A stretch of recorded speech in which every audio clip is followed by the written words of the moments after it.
Starting the recording. All right, cool. All right. So, so what are you watching, Dave? What are you watching? That's worth mentioning. Chrissy and I are watching House of the Dragon right now. Have you been watching that and Rings of Power? I have no interest in Rings of Power. I'm a Tolkien fan, and that I don't even want to bother with that crap. Yeah, something to that extent. How about you, Brad? What you been watching anything? Um, Not as far as series go, except He's for old watching. stuff. Right now, I'm watching pay-per-view wrestling, and I think it's going to be Edge's retirement match. Who's going into retirement? Edge. I was going to say that one I don't recognize. However, I saw a con in South Carolina, my hometown, is going to have Ricky Steamboat. Oh, He's going to be there, and it's like I don't know if you guys ever remember him, but I mean I'm talking when I was a kid, watching this stuff with my grandma. He was a big wrestler back then. It's like wow, but yeah, the wife has been watching Rings of Power, and I've been trying to watch it, but each time I go to sleep. It's nothing. It's just so slow that I can't catch a grip. Now, when I watch House of Dragon, that's been keeping my story. Now, granted, it's like I remember what they did, the season 8. It's like, yeah, sure, I'll give them another chance because based off the odds, they're gonna have better odds to do something better with House of Dragon. I've enjoyed that so far. That's not been the Rings of Power, but I'm gonna watch it. I'm gonna give it a chance, but it's putting me to sleep. Haven't. I grew up with Tolkien. I read all the books. I can't even tell you how many times, and even um, the what was it, Peter Jackson or whatever the movies that he did Yeah. years ago. If you watch them, they follow the books very closely. I would say like 85% follow the books, like almost word for word. And for me, that was like just kind of bringing the story to life. But Rings of Power is just like they've even said that it's just kind of their own story, and they politicized it to them. And that was one thing. Like Tolkien wanted his stories to be timeless. He didn't want them to have any kind of politics or any kind of what was going on in the time. It was supposed to be just this timeless story. Yeah. And if you read the first books, I mean, it is timeless. It's just a story. The stuff they're doing now, it's garbage. I think, and I don't know. For me, Scott, movies and shows are supposed to be entertaining and not supposed to be a political message. Or if you're going to do a political message, make it subtle enough that you don't realize you're getting the message, right? Like the '60s Star Trek. Yeah. Remember? Even TNG. Yeah, it was like pushing. It was pushing. There was definitely a story that was teaching you a lesson, but it wasn't like balls in your face. Yeah. and they always had both sides. They did have both sides. Yeah. Yeah. Granted, and the thing about it is, I think it's just, it's the common. Starting back in 2016, they think they've got to use a platform with it, and and again, it's the market. Let them lose enough money, and or let them realize that the audience isn't there for it, and then they'll figure it out. But until then, I'm taking it's like Andor. I haven't even wasted my time. I watched Mandalorian, loved it, loved Mandalorian. Boba Fett, Boba Fett is like, what the heck? I couldn't even finish watching Boba Fett. Dennis said that about Boba Fett. Say again. Said even I had to get a filling the other day, and even my dentist said that about Boba Fett. Yeah, it's like Boba Fett lost me when the Power Rangers showed up, and at that point, Yeah. and it's like I was talking to my son about this. The best 2 episodes was the ones based off the Mandalorian, and I didn't even go back to finish watching the episode. Um, I wanted to watch Kenobi, and it's like I watched Kenobi. The episode where it had Leia running underneath his he was trying to sneak her someplace, and then it was going across a dock, and she was hidden under his clothes, and you could see her little legs. Don't get yeah, and don't get me wrong. I appreciate humor, and it's like, humor is something that the delivery, and it just lost me. Here's the other problem I have with Kenobi is, again, continuity errors drive me crazy, Scott. So here you have Leia spending all this time with Kenobi. She knows who he is. She knows he's a Jedi, right? But come A New Hope, she's like, you fought with my father in the Clone Wars. How about like, hey, you rescued me back when I was a kid, right? It makes no sense. Yeah. Yeah. I appreciate it, but I just, that element of this, and even Reva, that seemed like an interesting character. I appreciated the efforts that they did with that, but just the way they handled Leia, and it just lost me. I couldn't go back and watch it. Andor, I just have no desire at all. And I'm with you on that. It's not bad. At least it's not woke that I Yeah. can see. But I don't see how this story is adding to the universe. I've heard it's Not real. done yet though, so I've heard that's a real slow burn as for the story with Andor. yeah, it is. You know? It kind of gives me, this last episode gave me a feeling of like Forrest 10 from Navarone. Really? Because he gets thrown in with this little squad of rebels that are going to steal the Imperial payroll. And it's part of a dam, so they think they're probably going to bust the dam and then steal the money. But the way it looked and felt, it was like a World War II show. A little bit like that. That's interesting. I want to see it. I want to see it. Well, it's not as good as Mandalorian, but it's better than a lot of the other stuff they've been putting out. Yeah. Well, see, that's what I liked about Mandalorian was it was like the Wild West in space, right? It really was how I would expect like frontier towns on some backwater planet would be like, right? Where you got the town of Europe and people are pretty much fitting for themselves. I liked that. It had a feeling of Star Wars. That was the closest feeling. And see, even going with the prequels, I appreciate the prequels for what they were, but to me the bar was set with episode 4, 5, and 6. And the prequels, they pre-told the story, but we had that expectation, that feeling that was made with 4, 5, and 6.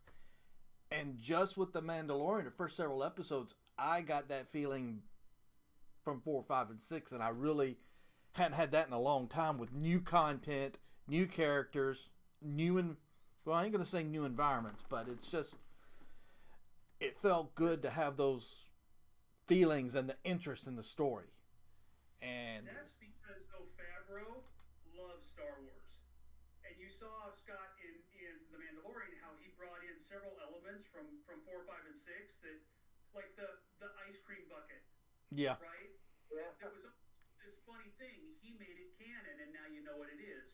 Or that Hasbro troop transport that they brought out that toy. Remember in the 80s? Yep. It hadn't ever been in any movie, and everybody's like, "Why are you bringing out this stupid toy that hasn't been?" Favreau brought it into The Mandalorian. Now it's canon. Yeah. He was the guy who just loves Star Wars, and he was making it for the fans. I think some of this other stuff, they're just making it for money. Yeah, it's cash grab for the property. I mean, it's like, I don't mind them doing it. I'm willing to give them money, but just give me a good story. And it's like, especially as I've gotten older, I've realized that, member berries ain't going to get me. You can throw something out. It's got to be a good story, and it's got to pull me. It's like Discovery, Star Trek Discovery. Give that another name. And don't try to put it in the box of Star Trek, and I would watch it and enjoy it. But if you're telling me that and again, I understand the whole technology with the whole spore drive and the mushroom drive, whatever it is, don't spend so many years telling me about the whole matter, antimatter, the way that the technology in the universe works, and then give me a prequel that totally negates it. I mean, you've got 50 years of it in me as to what I expect. And call me an old man that's stuck in my ways. Yeah, but now Strange New Worlds, I watched it. And I watched every episode and I enjoyed it. You know. I actually really enjoyed it too.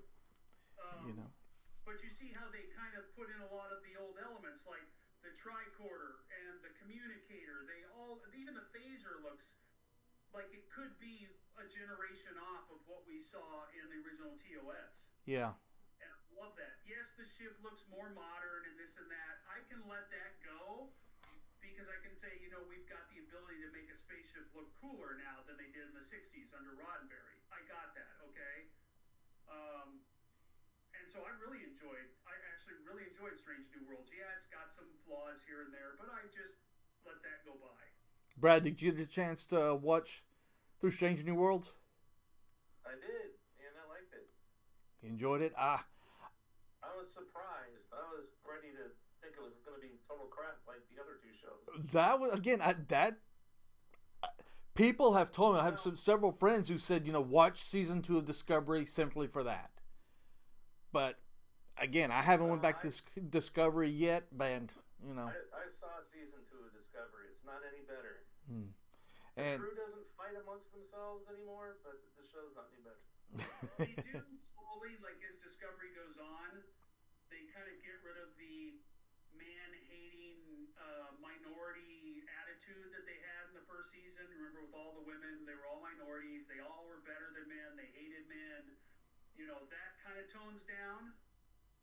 But you're right. The story is just kind of crappy, and how you have this ship and this drive that is more advanced than anything we've even seen up through generations. It just disappears. No, I don't buy it. yeah, now probably at some point I'll probably try to go back and revisit it, just for the effort of doing, just to say I've done it.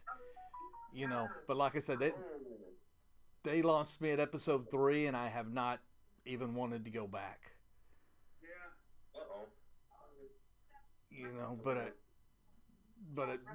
But at some point I will try to go back and do it. No. I was saying no to my roommate, not to you. Sorry. Oh, okay. They're fine. But yeah. How about Picard? Any of you guys watched it? Yeah, I didn't like it. I watched season 1, and that's all I'm ever gonna watch. I watched season 1 to the episode with Riker was in. Then after that one, I lost it. I had no desire. The story didn't pull me back. I wasn't invested. I just felt. I just wasn't did it. I watched Picard when I went to season 2. When they brought in the what is it?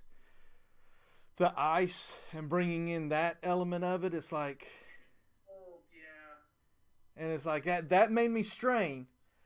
But when the one character was starting to get manipulated by the Borg Queen, it's like, this just isn't doing anything for me. So I just never came back to it. Now, I've heard a lot reference to season 3 is going to be everything that we looked for. I'll watch it and give it a shot. I heard they're going to bring the Titan in on this. And did any of you guys watch Lower Decks? I watched the first season. I haven't continued from then. Second season, Brad, have you seen Lower Decks? I've never. Oh, Lower Decks. Yeah, Lower Decks. I saw the first episode that was on YouTube, and I was like, oh, this is a total rip-off of Rick and Morty, so I didn't bother seeing anything else. But then I found out that it's produced by the guys from Rick and Morty. Yeah. So it makes sense. Before Strange New Worlds, that's as closest to Trek as we've got in Kurtzman Trek. That's the closest thing that we've got to Trek. Now, yeah, I've watched it. I've watched every episode, and Some of them, it's like I chuckled and I laughed. Some of them I enjoyed. Some of them just made me cringe. But until Strange New Worlds, that was the closest thing to real Trek as we had. And you gotta watch. Say again. Except maybe the Orville. Yeah, that's a whole different. Orville was pretty much the last couple seasons kind of got into that whole real Trek. Once they stopped trying to just be a stupid comedy. Yeah. Orville was like Trek to me. Yeah, I agree with you. This last season was absolutely amazing. Some of the best writing. Some of the best writing. So good. What was it? This time last year, I don't know. McFarlane, I mean, there was a bunch of news going out that he was trying to work with somebody, I believe work with NBC. No. Work with one of them to try to purchase the rights to Trek. And where he could be the Kevin Feige of the Trek. And it's like, that I would love to see. It'll never happen. But somebody who loves the IP, somebody who can encourage good growth and just give us good things. And it's like, I think they will realize, I mean, Trek has got a lot of potential still. Yeah, it's like Doctor Who, they're old properties. But I mean, you've got opportunities for so many stories. You've got so many elements between DS9, between TOS, between even the animated series. You got just so much that's out there. Why squander it, and why just waste the opportunity to let? It's sad to see where it is, but not going to rant on that too much. No, but here's the other thing with that, Scott, is the thing with Trek is it has got such a rich lore and history, and you've got fans that are still, I mean, that saw it when it came out in '65, that are still alive and still fans. So you can't dump on all of that lore and history. You can't, when you start taking and make all these continuity errors and start just totally screwing it up. And I mean, one thing I'll say about the J.J. Abrams Trek is at least with that, this is a time split, right? And so it's split off. It's a different timeline. They very much explain that. And so I didn't have a problem because to me there weren't continuity errors at that point. It was a completely different timeline. You can do that. But when you're telling me this is the same timeline and you've got a Discovery ship at the same time as Kirk's Enterprise, yeah, it just doesn't work. Yeah. Oh, the Discovery and all three of those shows, Discovery, Picard, and Strange New Worlds, are actually part of the Kelvin timeline. So they're part of the J.J. Abrams movies. So yeah, technically, it doesn't screw with the continuity of the TV shows. But have they I'm ever not really? defending it. The whole thing is, in that first season of Discovery, they should have actually really played on that. Like, remember when that Romulan douchebag came back and tried to kill Spock, and now we're in this whole, Vulcan is destroyed, that whole thing. But they never did. They never did. Well, yeah, on that, they were marketing it as part of the original TV shows, and that's where all the hate came from. Yeah. Well, it's just like anger. Same as Ghostbusters 2016, right? Yeah. It was like, this has nothing to do with Ghostbusters 84, but then all their marketing was Ghostbusters 84. Yeah. And we see how well that done for them. Speaking of, what have you guys heard about after his next one's Afterlife, right? Or what is the next story in the Ghostbusters? Have they announced the name on it yet? Oh, Grace McKenna's signed on to be in the movie again. And there's several guys in LA that are actually documenting the refurbishment of that firehouse in LA. That's all for the interior shots. They're doing it. Wow. They're completely doing that interior on that building right now. So it's moving forward, but we have no idea what the story is going to be. And it's like, I look forward to getting, especially Ghostbusters, in my opinion, with what they did with the last movie. We had goodbye, between Venkman, between Stantz, they're done. They can retire. I'm perfectly. Their story is told. With Winston being in charge of the franchise, and even, you know, Janine being a part of it to that extent, you know, I'm ready to hear more stories that has nothing to do with them, and let them take us with the new characters. You know, I would love to see it take out where they've got franchises throughout the U.S., and each franchise gives an opportunity that they can build off of with their, you know, but who knows what they're going to do with it.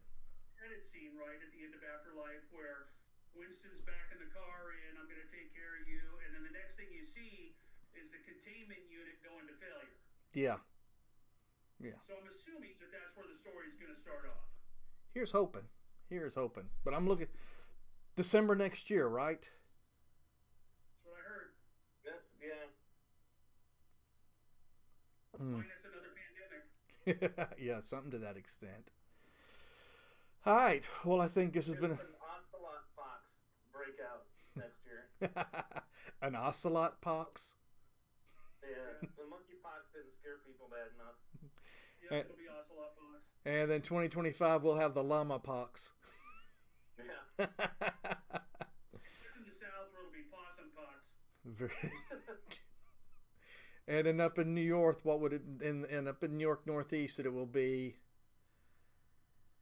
I have no idea. The moose pox. New York, rat pox. The what? Rat pox. Funny. They got those sewer rats that are like, you know, big as a child. True. True. Well, I think let me end the recording with this.